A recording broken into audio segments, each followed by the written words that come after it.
বিভিন্ন সময় আগুন লাগছে আর তারপরে বলছেন একটু দেরি হয়ে গেছে, একটু ফাঁক ছিল। শ্রমজীবী মানুষের কথা হলো, শ্রমিকের কথা হলো, শ্রমিক দিবসে তাই স্বাভাবিক। কিন্তু ওদিকে তো দীঘার জগন্নাথ মন্দির নিয়ে ব্যাপক উত্তাল রাজ্য, কর্মসংস্থান হবে, এখানে দর্শনার্থীরা আসলে কর্মসংস্থান হবে, এইটা একটা শিল্পের পর্যায়ে ফেলেছেন। কি কর্মসংস্থান হবে? আর ম্যানুফ্যাকচারিং সেক্টর রাজ্যে একটাও হবে না। ওই বারবার উনি বলছেন যে একটা চপ শিল্প, কেউ পাকোড়া শিল্প, এইসবের কথাই বলছেন, আর কিছু না। একটা সরকারের এই প্রথম সরকারি টাকায় আমাদের রাজ্যে মন্দির তৈরি হলো, এরপরে হয়তো মসজিদ হবে, এরপরে হয়তো চার্চ হবে, জানি না কি হবে। কিন্তু সরকারের কি এটাই কাজ? ধর্ম মানুষের ব্যক্তিগত ব্যাপার, চিরকাল তাই জেনে এসেছি, সংবিধান তাই আমাদের জানিয়েছে যে আমাদের ভারত ধর্মনিরপেক্ষ রাষ্ট্র, ধর্ম ব্যক্তিগত, ধর্মের সঙ্গে রাজনীতি মিশবে না। আর কি করছেন? সম্পূর্ণ বিজেপি আরএসএস যে পথে হাঁটে উনিও তো সে পথেই হাঁটছেন, সে পথেই একেবারে। কোনো তো আর সেটিং বলি আমরা, এখন তো আর কোনো বলতাম বাইরে আর ভেতরে, এখন তো আর কোনো লুকোছাপা রইল না, সব তো এক এক একাকার হয়ে গেল। কি করছেন?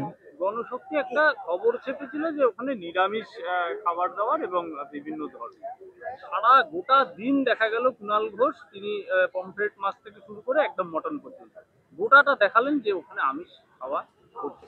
গণশক্তি মিথ্যে লিখেছে। ওনারা ওরবি বলেন, আসলে আসলে বিভিন্ন জায়গায় আলাদা আলাদা করে বলেছেন, ও তো সার্কুলার দেননি, সার্কুলার দেননি তো, ফলে তাই এবার যা করার তাই করেছেন। এখন ওইটা হয়েছে বলে ওইটাকে প্রমাণ করার জন্য করছেন কিনা তাই বা কে জানে। কুণাল ঘোষ যে কি কখন করেন আর কি কখন বলেন সেটা উনিই জানেন। আচ্ছা, একই সময় এই যে পমফ্রেট মাছের ছবিটা আমি দেখালাম, একই সময় মেচুয়ায় কলবাজারে যে 14টি প্রাণ গিয়েছে, দাউ দাউ করে আগুন, ফিরাদ হাকিম দায় নেবেন না? উনি তো শহরের মেয়র, বলছেন যে গাফিলতি রয়ে গেছে, একটু দেরি হয়েছে। একটা ভাবুন তো, কলকাতাটা এখন যতগৃহ হয়ে নেই, একের পর একটা এক একটা জায়গায় বিভিন্ন সময় আগুন লাগছে আর তারপরে বলছেন একটু দেরি হয়ে গেছে, একটু ফাঁক ছিল। এরকম একটার পর একটা জায়গা, কোনো কিছু মানা হচ্ছে না, অগ্নি নির্বাপন ব্যবস্থা সম্বন্ধে দেখা হচ্ছে না। কাদের কাজ এগুলো মনিটরিং করা, দেখা? কাদের কাজ? কেন ওরা আছেন? কেন মেয়র? কেন কলকাতা কর্পোরেশন? এই কারণেই তো, এইসব জন্যই তো। তাহলে এগুলো হবে না, আর তারপরে হওয়ার পরে এতগুলো মানুষের প্রাণ যাওয়ার পরে কথা বলবেন? লজ্জাও কি করে না? ঘন্টা দুয়েক তিনেক আগে মুখ্যমন্ত্রী গিয়েছিলেন, বলছেন কাউকে ছাড়া হবে না, 3টে ভাষায়, বাংলা, হিন্দি, ইংলিশ, 3টে ভাষায় তিনি ভাষণ দিয়ে জানালেন যে সত্যি কাউকে ছাড়া।